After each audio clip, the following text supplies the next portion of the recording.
बिहार के नाम जेठमलानी है। प्रशांत जी, पूरी फौज पड़ी हुई है, ऐसे वो यहीं से शुरू करते हैं। मुझे लग रहा है कि टिकट वाले हैं क्या सारे? ये तो यहाँ पर जो पदाधिकारी लोग हैं, राष्ट्रीय अध्यक्ष है और उनकी बैठक चल रही है। गया की आज बैठक है, उसके लिए लोग जुटे हुए। तो लिस्ट फाइनल हो गया आपका? लिस्ट फाइनल हो गया, कब तक डिक्लेयर करें? देखिए, हम लोग 243 की 243 सब और 243 करेंगे। और इतना मैं आपको बता सकता हूँ कि किसी दूसरे दल के से पहले जनसुराज अपने कैंडिडेट्स की घोषणा कर देगा, ताकि कल होके कोई ये न कहे कि अरे इनको दूसरे दल से टिकट नहीं मिला इसलिए जनसुराज में आ गए। तो उसमें से कितने ऐसे होंगे जो बीजेपी, कांग्रेस, जेडीयू, आरजेडी सब में खाक छान के यहाँ पर अब आ रहे हैं पहले से पॉलिटिक्स? मैं आपको बता दूं कि 90% लोग वो होंगे जो जीवन में कभी चुनाव ही नहीं लड़े थे।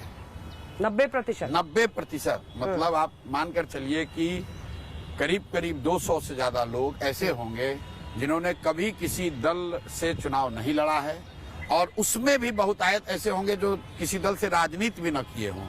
आपको उस सूची में बिहार के जिलों के सबसे बड़े डॉक्टर, सबसे बड़े वकील, सबसे बड़े समाज सेवी, सबसे बड़े बिजनेसमैन, उस तरह के लोग दिखेंगे। आपको कौन सी कैटेगरी में रखना है? क्योंकि आप तो कौन सी पार्टी है जिसकी इनसाइड स्टोरी आप नहीं जानते हैं? मतलब आप बीजेपी काम कर चुके हैं, आप कांग्रेस के साथ काम कर चुके हैं, जेडीयू में तो शामिल ही हो गए। देखिए, काम किया है उस नजरिए से मैं उनके बारे में थोड़ा बहुत दूसरों के मुकाबले शायद ज्यादा जानता हूँ, लेकिन वो भी मेरे बारे में जानते हैं। बीजेपी की कौन सी वो एक चीज है जिसको आपको लग रहा है कि आप इनसाइडर होने की वजह से जानते हैं और आज आप टैकल कर रहे हैं? इनसाइडर होने की वजह से तो नहीं, लेकिन जो मैं यहाँ पब्लिकली भी कह रहा हूँ कि बिहार में राजद जो है उनके नेता भ्रष्ट हैं, उन पर भ्रष्टाचार का, अपहरण का, रंगदारी का आरोप है, और करीब करीब ये बात जग जाहिर है। लेकिन भाजपा के जो नेता हैं बिहार में, जो चाल चरित्र चेहरा की बात करने वाली पार्टी है, बिहार में भाजपा का नेतृत्व ऐसे लोगों के हाथ में है जिनका चाल चरित्र चेहरा कई मायनों में राजद से भी ज्यादा बुरा है। और वो चीज जो मैं अभी बता रहा हूँ और आप पिछले 1 महीने से देख रहे होंगे, उसमें भयानक यहाँ पर ट्रैक्शन भी है। और लोग ये देख रहे, करे हमें तो पता ही नहीं था कि भाजपा का अध्यक्ष वो कॉलेज कब्जा करके बैठा हुआ है, सिखों के कॉलेज को कब्जा कर लिया है। भाजपा का अध्यक्ष, उस पर मर्डर का इल्जाम है, संगीन अपराध का इल्जाम है। और सिर्फ एक व्यक्ति की बात नहीं है, भाजपा के जितने भी अध्यक्ष बने हैं, जैसे तेजस्वी यादव 9th नहीं पास किए हैं, ये चर्चा खूब चली, हमने भी कहा। लेकिन लोगों को ये भी जानना चाहिए कि सम्राट चौधरी भी की भी हालत वही है, वो भी 7th पास ही है। उस व्यक्ति ने भी अपना डिग्री फर्जी ही लगाया है। तो उस मामले में तो तेजस्वी यादव कम से कम ठीक है, बेहतर है कि भाई पास नहीं किए तो फर्जी डिग्री तो नहीं लगाया है। आजकल आप बिहार में एक थ्योरी दे रहे हैं कि कुछ सालों बाद आपको प्रधानमंत्री नरेंद्र मोदी एक मॉडरेट हिंदुत्व वाले नेता लगेंगे। बोला है ना आपने? बिल्कुल बोला है। क्यों बोला, क्या था? क्यों बोला है? वो मोदी फैन अंदर जिंदा है? नहीं। वैचारिक तौर पर भाजपा और संघ सेंटर को धीरे धीरे राइट की ओर मोड़ रहे हैं, और ये मुसलमानों के लिए नहीं, हिंदुओं के लिए मोड़ रहे हैं। हिंदुओं का एक बड़ा वर्ग कट्टरवाद की ओर बढ़े, उनकी हार्डलाइनर्स की उसमें स्वीकार्यता हो, ये एक प्रयास हो रहा है, उसको मैंने बताया है। पर उसका काउंटर क्या है? बिहार में जाति का इस्तेमाल होता है? नहीं, काउंटर क्या है? काउंटर उसका गांधी है, काउंटर उसका बाबा साहब अम्बेडकर है, काउंटर उसका जनसुराज है, जो हम लोग कर रहे हैं वो काउंटर है। कट्टे का काउंटर कट्टरता नहीं हो सकती है। बिहार में राजद जो है वो कट्टे वाली पार्टी है, अपहरण, रंगदारी, कट्टा, बंदूक, यही सब इनकी पहचान थी। उसको हटाने के लिए आप कट्टरता को, हिंदू मुसलमान को स्वीकार के नाम पर कट्टरता को स्वीकार नहीं कर सकते हैं। अगर कट्टे और कट्टरता दोनों से निजात चाहिए तो गांधी को पकड़िए, जनसुराज को पकड़िए। जातिवाद कौन करता है? जातिवाद, जाति कैसे? हम लोगों ने ये कहा कि पहला पैमाना है कि सही आदमी होना चाहिए, काबिल आदमी होना चाहिए। लेकिन मान लीजिए कि 243 लोगों को चुनाव लड़ना है, बिहार में काबिल तो 243 लोग ही नहीं है, 1000 लोग हैं। 1000 लोग काबिल मिल गए, उनमें से उन 1000 काबिल लोगों में से जब 243 को चुना जाएगा तो उस समय ध्यान रखा जाएगा कि हर समाज के काबिल व्यक्ति को उस समाज की संख्या के हिसाब से भागीदारी दी जाए। जातिवाद को जस्टिफाई आपसे अच्छा कौन कर सकता है? हमारे पूरी थ्योरी आपके पास नहीं, मैं आपको बता रहा हूँ। देखिए, बिहार का एक वीडियो वायरल हो रहा है। सुनिए ना, एक महिला से एक आदमी पूछा कि कौन वहाँ पे वोट दीजिए, विकास की जात, तो बोलती है विकास कौन जात है? ठीक है, आपको पता है ये ना, ये समाज आप जस्टिफाई कर रहे हैं। जस्टिफाई नहीं कर रहे हैं। समाज देखिए, अगर आप पैदा हुए हैं तो किसी न किसी जाति में पैदा हुए होंगे। यही तो आरजेडी वाले कहते हैं। लेकिन पैमाना जो सिलेक्शन का है, काम करने का है, वो जाति की नहीं। आरजेडी वाला जात की राजनीति कहाँ करते हैं? मैं तो मन से कहता हूँ लालू जी जात की राजनीति करते ही नहीं है। अगर लालू जी जात की राजनीति करते तो जनसुराज ने ओपन कहा है कि भाई यहाँ पर हिंदुओं में सबसे बड़ी आबादी यादवों की है, आप यादव में कोई काबिल आदमी को लीडर बनाइए, हम लोग उसकी मदद करेंगे। लालू जी कहाँ कह रहे हैं? लालू जी कहाँ कह रहे हैं कि यादव कोई लीडर बन जाए? लालू जी ये कह रहे हैं कि हमारा लड़का राजा बने, हमारा लड़का लीडर बने और सारे यादव समाज के लोग तुम लोग हमको वोट दो। देखिए, नेता जो है वो तो अपनी जात की राजनीति कर रहा है, अपने बेटे की राजनीति कर रहा है। जात में हम और आप उलझे, समाज उलझा है। लालू जी अकेले नहीं हैं, मांझी जी हैं, पासवान जी हैं, पंडित जी हैं, कुशवाहा है, भूमिहार है, जो भी जिस जाति का है, नेता अपनी चिंता कर रहा है, अपने बच्चे की चिंता कर रहा है। जात में समाज उलझा है। अगर लोग जातियों की राजनीति करते और अपने जात की भी चिंता की होती तो कम से कम बिहार में आधी जनसंख्या का तो कल्याण हो गया रहता। तो राघोपुर की आवाज बनिए, आप लड़िएगा चुनाव उनके सामने? नहीं, लोग तो कह ही रहे हैं कि भाई लड़िएगा। लोग कह रहे हैं, पार्टी में भी आपके मन में क्या, आप जो चाहिएगा आपकी पार्टी आप बनाए? ऐसा नहीं है, ऐसा आपको लगता है। जैसे मैंने कहा कि जुलाई में टिकटों की घोषणा कर दी जाए, लेकिन पार्टी की कोर कमेटी की बैठक हुई और लोगों ने एक कहा कि नहीं, ये नहीं कर सकते हैं, हम लोग भी इसमें शामिल होना चाहते हैं, हमारी भी इसमें भागीदारी होनी चाहिए, चर्चा होनी चाहिए। तो देखिए, चर्चा चल रही है और उस चक्कर में 2 महीना लेट हो रहा है और लोग सवाल भी कर रहे हैं कि प्रशांत जी आपने तो कहा था कि जुलाई में अनाउंस कर दीजिएगा, तो क्यों नहीं किया?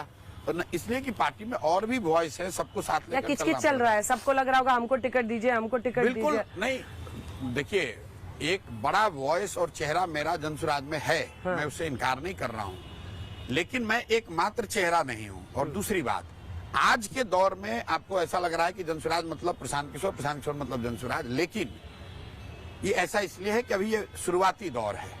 35 साल से कोई ब्राह्मण यहाँ पर तो सीएम नहीं बन पाया है। आपकी जाति सबसे ज्यादा, प्रशांत किशोर लिखते ही पता है क्या आता है? कास्ट। क्या आता है? लोग पता करते हैं कि कौन जात के हैं, ये भी लोग सर्च करते हैं। हाँ, सबसे ज्यादा, सबसे ऊपर यही आता है। तो ये तो एक समाज की एक नॉर्मल जो क्यूरियोसिटी उनको जैसे पता चलता है ब्राह्मण है, सब कह रहे हैं ब्राह्मण तो अगर मान लीजिए आप जीत गए, आपको मेजोरिटी आ गई, हाहाकार हो गया, आपने एकदम नई राजनीति कर दी बिहार में, सीएम कैसे बनिएगा? इसीलिए तो आप भी अध्यक्ष एक लेके आए ना भारती जी को, क्योंकि आपको बैलेंस करना था कि मैं तो हूँ, अगर मगर कुछ नहीं है, लेकिन मैं पिछड़ी जाति का आदमी साथ रख रहा हूँ। जीतेगा जनसुराज ही, इसको लिख लीजिए। सीएम आप बनिएगा? जीतेगा जनसुराज ही। ये मैंने नहीं कहा सीएम कौन बनेगा, मैंने ये कहा जीतेगा जनसुराज। डंके की चोट पे आप जातिवाद पर भरोसा नहीं करते हैं। डंके की चोट पर कह रहे हैं कि जीतेगा जनसुराज ही, बिहार में बदलाव होने जा रहा है। आप लोग अपना सर्वे उठाकर देख लीजिए। जीतेगा मतलब मेजोरिटी, बिल्कुल बहुमत नहीं, डिसाइसिव बहुमत। डिसाइसिव बहुमत। यही आप सबको सिखाते थे ना, नीतीश जी को भी, सारे नेताओं को, कि दावा कीजिए कि आपको बहुमत मिल रहा है ताकि जनता आपके साथ। ऐसी कोई बात नहीं। जब आप उस रूप में आते हैं तो लगता है कि वो स्ट्रैटेजी सामने आ जाता है। किसकी तरफ जाइएगा?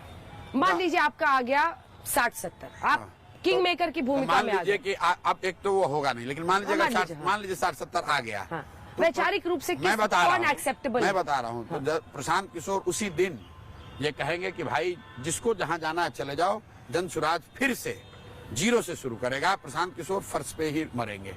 हमें कोई एमएलए नहीं बनना है, हमें सरकार नहीं बनानी है। अगर कोई ऐसी स्थिति आ गई जैसा आप बता रहे हैं, खाई दे, तो मैं ये कहूंगा अपने एमएलए को कि भाई तुम्हें जहां जाना है जाओ। हम जनसुराज और जनसुराज के मानने वाले जो लोग हैं, जो सिर्फ एमएलए बनने नहीं आए, चुनाव लड़ने नहीं आए हैं, हम लोग 5 साल और मेहनत करेंगे, जनता के बाद बीच में फिर जाएंगे। आपको सुझाव दे रहे हैं, सोच के बोलिए। बिल्कुल, आप ऐसे अरविंद केजरीवाल भी न्यू पॉलिटिक्स में बहुत सारी बातें करते थे, फिर कांग्रेस के साथ सरकार बना ली। ऐसा है कि आपने रिकॉर्ड करना ये बात जो कह रही है, सारा रिकॉर्ड कह रहे किसी को कह रहे किसी को समर्थन नहीं देंगे। समर्थन छोड़िए, मैं उन विधायकों को भी स्वतंत्र कर दूंगा कि अगर तुम्हें जनसुराज में नहीं रहना है, रोड की राजनीति नहीं करनी है, सत्ता पक्ष विपक्ष में बैठना है, तो वहां जाओ। जनसुराज फिर से 0 से शुरू करेगा, 5 वर्ष और। नीतीश बाबू से नाराजगी बहुत ज्यादा है? कोई नाराजगी नहीं। नीतीश बाबू से तो मेरा बहुत करीब का संबंध रहा। कब मिले पिछली बार आप? हो गए काफी दिन। अब तो खत्म हो गया, पूरा किचमिच हो गया। नहीं किचमिच नहीं, हम भाई नीतीश बाबू से तो मेरा बहुत व्यक्तिगत, मेरा आज भी बहुत स्नेह है, लेकिन राजनीतिक तौर पर नीतीश बाबू की शारीरिक मानसिक स्थिति अब वो नहीं है जो जिस नीतीश कुमार को हम लोग जानते थे। जिस नीतीश कुमार का हम लोगों ने सहयोग किया था, वो नीतीश कुमार और आज के नीतीश कुमार में बहुत फर्क है। तेजस्वी जी से यहाँ पर आपका मेल खाता है, और वो कैसे खाता है? वो भी यही बोलते हैं, सबसे ज्यादा उनके हेल्थ पे अटैक करते हैं, सबसे ज्यादा इस बात पर अटैक करते हैं कि ये जेडीयू खत्म हो जाएगी, इस चुनाव के बाद जेडीयू खत्म है। तेजस्वी यादव अभी साल भर पहले तो वही नीतीश कुमार के साथ उप मुख्यमंत्री बने थे। हमारे और उनमें फर्क ये है कि आप जाकर देख लीजिए, ट्वीट है 2 मई 2022 को जब मैं बिहार आया तो नीतीश बाबू ने मुझे बुलाया और मैंने निकल कर कहा कि आप जो ऑफर दे रहे हैं मुझे ये स्वीकार्य नहीं, इसके लिए धन्यवाद, लेकिन मुझे स्वीकार्य नहीं है। अगर मुझे मंत्री बनना होता, सरकार में शामिल होना होता तो नीतीश बाबू के साथ शामिल हो जाते। वो नहीं बनना है। तेजस्वी यादव को जिस दिन उप मुख्यमंत्री बना दिया नीतीश कुमार ने, उस दिन उनको नीतीश कुमार में विकास पुरुष दिखने लगा, बिहार में शराबबंदी नहीं दिखने लगी, बिहार में उनको स्विट्जरलैंड स्कॉटलैंड दिखने लगा। ये सिर्फ क्योंकि उनका उद्देश्य सिर्फ और सिर्फ एमएलए और मंत्री बनना है। शायद मंत्री बनकर बिहार सुधारना चाहते हो, हमारा वो उद्देश्य नहीं है। हमारा उद्देश्य यहाँ बिहार में सामाजिक राजनीतिक आमूलचूल परिवर्तन लाना है। हम एमएलए बनने नहीं आए हैं, मंत्री बनने नहीं आए हैं।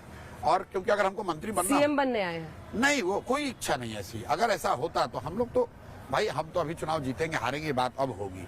2015 में तो हम लोग अपने दम पर यहाँ चुनाव जीते हुए थे। तेजस्वी यादव भी उप मुख्यमंत्री नहीं बन सकते थे अगर हमारी सहमति नहीं होती तो। जाके पूछ लीजिएगा लालू यादव से कि जो कैबिनेट 2015 में बना है, जिन नामों पर भी अगर हम लोगों ने ऑब्जेक्ट कर दिया, वो लोग नहीं बन पाए मुख्यमंत्री। उस समय आप ही डिसाइड कर रहे थे कौन क्या बनेगा? नहीं, बिल्कुल कर रहे थे, इसमें छुपी हुई क्या बात है। कांग्रेस पार्टी को कितनी सीटें आप आते हुए देख रहे हैं? क्योंकि जमीन पर काफी कांग्रेस पार्टी बिहार में राजद की पिछलग्गू पार्टी है। कांग्रेस पार्टी देश की बड़ी पार्टी है, राहुल गांधी विपक्ष के नेता हैं, देश के बड़े दल के नेता हैं, लेकिन कांग्रेस का बिहार में कुछ नहीं है। बिहार में वो लालू यादव की राजद के पिछलग्गू पार्टी हैं और जनता उनको वैसे ही देखती है। पर राजद भी तो कुछ सोच के ही साथ लेके चलती है ना। ठीक है, साथ में तो मोदी जी सहनी को भी लेकर चलने को तैयार थे। साथ में तो मोदी जी कुशवाहा जी को भी लेकर चल रहे हैं। अभी तो उधर है साथ में तो मांझी जी को लेकर चल रहे हैं। इसका मतलब क्या कि नहीं, सुनिए तो, क्या इसका मतलब कि मांझी जी का बहुत बड़ा वर्चस्व है क्या बिहार के राजनीति में? साथ में लेकर चलना कोई बात नहीं है। सच्चाई ये है कि यहाँ पर राजद मुख्य दल है, कांग्रेस पिछलग्गू दल है। अगर राजद का साथ न हो तो यात्रा का बात छोड़िए, कांग्रेस वाले 5000 आदमी नहीं जुटा सकते हैं बिहार। राहुल गांधी तो कह रहे हैं कि बहुत सफल उनकी यात्रा रह रही है, हजारों हजार लोग सिर्फ राहुल जी को सुनने आ रहे हैं। ठीक बात है, वो उनका अपना मानना है, वो कह सकते हैं, लोकतंत्र है, कोई इसमें दिक्कत नहीं। आपने मेरा आकलन पूछा तो मैंने बताया कि कांग्रेस देश की बड़ी दल हो सकती है, राहुल गांधी दूसरे जगह पॉपुलर हो सकते हैं। बिहार में कांग्रेस राजद की पिछलग्गू दल है। कहाँ पॉपुलैरिटी दिखती है आपको? और राहुल गांधी और कांग्रेस बिहार में वही करेंगे जो लालू जी चाहते हैं, जो राजद चाहती है। अगर लालू यादव चाहते हैं, तेजस्वी यादव चाहते हैं कि कन्हैया कुमार बिहार में न आए, तो कन्हैया कुमार कांग्रेस के बड़े नेता होने के बावजूद, बिहार के होने के बावजूद बिहार में आकर प्रचार नहीं कर सकते हैं। कन्हैया अच्छे व्यक्ति हैं, सुलझे हुए व्यक्ति हैं, हमारे दल में नहीं है, लेकिन कांग्रेस के प्रभावी वक्ताओं में से एक युवा चेहरा है। भाई वो बिहार में क्यों नहीं है? इसलिए नहीं है कि राजद के नेताओं को लगता है कि कन्हैया कुमार आएंगे तो कोई एक युवा चेहरा कांग्रेस का खड़ा हो जाएगा, कांग्रेस थोड़ी मजबूत हो जाएगी, तो हम लोग का पिछलग्गू पार्टी नहीं रहेगा। तो कांग्रेस अपने हितों का बलिदान करके भी राजद के साथ चल रही है। इसलिए चल रही है कि दिल्ली में लालू जी की मदद मिलती रहे, जैसे भाजपा वाले कर रहे हैं। अपना नुकसान करके भी नीतीश को आगे बढ़ा रहे हैं, क्योंकि 12-15 सांसदों का समर्थन दिल्ली में मिलता रहे, इसलिए मुख्यमंत्री बना हुआ है। पिछली बार क्या बात थी? पिछली बार क्या बात थी? यही पिछली बार कौन सा उनकी समर्थन? पिछली बार तो 303 सीट। नहीं भैया, यही बात है ना कि यहाँ बिहार में जो 35 MP जीतने का लालच है, सीएम को अंडरमाइन कर रहे हैं। नहीं, बिल्कुल अंडरमाइन नहीं। आप सोचिए 12 सीट लोकसभा में ले आए वो, सबने कहा था खत्म, ना भाई, इतना पलटू इधर उधर। यही बात आप समझते हैं। नीतीश कुमार, कांग्रेस को 99 सीट आया है, तो कांग्रेस को की ताकत ज्यादा है या कम है? किसी जमाने में 400 सीट लाने वाली पार्टी अगर 99 सीट लाए तो उसकी, मेरी समझ से उसकी ताकत कम हुई है। किसी जमाने में 25 MP की पार्टी जदयू, किसी जमाने में नहीं, 2010 में, अगर आज उसको 12 सीट आया है और उसको आप लोग नीतीश कुमार का जीत बता रहे हैं। मैं नीतीश कुमार को जानता हूं, नीतीश कुमार की वो हार है, वो खुद जानते हैं कि उनकी हार है, कि वो उनकी पार्टी की ताकत आज 12 सांसदों की है। किसी जमाने में उनके 25 सांसद यहाँ होते थे आज से 10 साल पहले। नीतीश कुमार, आप कुछ भी कहिए, लेकिन एक सर्वाइवर रहे हैं वो। और अजीब मतलब स्थिति है बिहार में कि तीसरे नंबर की पार्टी उनके वो सीएम बने रहते हैं, कभी ये जाके उनको सीएम बनाते मैं हैं, हमेशा कभी वो कहता जाके। हूँ कि नीतीश कुमार की ताकत क्या है? नीतीश कुमार की ताकत है to do politics from position of weakness. ऐसे, और नीतीश कुमार ऐसे अकेले नेता नहीं है। हाँ। वाजपेयी जी, नरसिम्हा राव जी, नीतीश कुमार, देवगौड़ा, ये ऐसे लीडर हैं जो कि जब आपको लगे ये कमजोर दिखते हैं, यही इनकी ताकत है, क्योंकि ये कॉन्सेंसस बना सकते हैं, ये सबको साथ लेकर चल सकते हैं और सब कोई इनसे थ्रेटन फील नहीं करता है। सब सोचता है चलो इनको आगे रखो, मुखौटा के तौर पर पीछे अपना काम करते रहो। जब नीतीश कुमार मजबूत थे 2010 में, तब इनकी सीधे भाजपा से आर पार की लड़ाई हो गई। जब कमजोर हैं तो उनकी वही ताकत है कि from the position of weakness they do politics and they still survive. Vote चोरी हो रहा है बिहार में? देखिए, चोरी करने की कोशिश बिहार में वोट की हो रही होगी, हो रही है, होगी। हाँ बिल्कुल होगी, हो रही है, चल रही होगी, हो रही है, इसलिए हो रही है, इसलिए हो रही है। SIR 20 वर्ष के बाद हो रहा है। तो पहला सवाल भाई क्यों हो रहा है? आपने कहा कि इलेक्टोरल रोल के शुद्धि के लिए हो रहा है। तो मेरे भाई 1.5 वर्ष पहले इलेक्टोरल रोल से वोट हुआ, जिसमें पार्लियामेंट और मोदी जी का चुनाव हुआ। तो क्या वो इलेक्टोरल रोल शुद्ध नहीं था? आप कह रहे नहीं 1.5 वर्ष में इसमें घुसपैठिए आ गए। तो अगर घुसपैठिए आ गए तो देश में और बिहार में किसकी सरकार है? भाजपा की, नीतीश की सरकार है। तो इसका मतलब कम से कम आप ये मान रहे हैं कि 1.5 वर्ष में बांग्लादेश से, नेपाल से घुसपैठिए आए, बिहार में सेटल हो गए, बिहार में डॉक्यूमेंट बनाया और वोटर लिस्ट में अपना नाम जोड़ लिया, क्योंकि सरकार तो आप ही की है।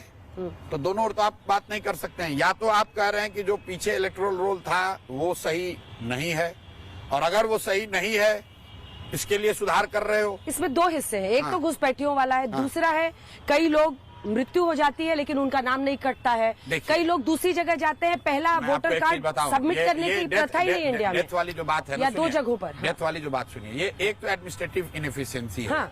और दूसरा, अगर आप इसमें पॉलिटिकल कॉन्स्पिरेसी जिसकी चर्चा नहीं हो रही है, इतने डेथ लोगों का जो लोग जिंदा नहीं उनका नाम इसलिए है क्योंकि यहाँ पर जो 10 साल पर होना चाहिए था जनसंख्या का गणना, वो हुआ नहीं। और कोविड के बाद से एक तरह से ये सरकार और व्यवस्था ने डेथ नंबर को सप्रेस करने के लिए इन लोगों को चलो चलते रहने दो वाली बात है। वैसे भी अगर आप 13 करोड़ की आबादी है बिहार में, 8% क्रूड डेथ रेट है, तो 50-60 लाख लोग तो हर साल मरेंगे ही। तो वो तो एक नेचुरल प्रक्रिया में ही वो सुधार हो जाना चाहिए। इसमें कोई साइंटिस्ट बनने की जरूरत नहीं है। वोट चोरी हो रही है कि नहीं हो रही है?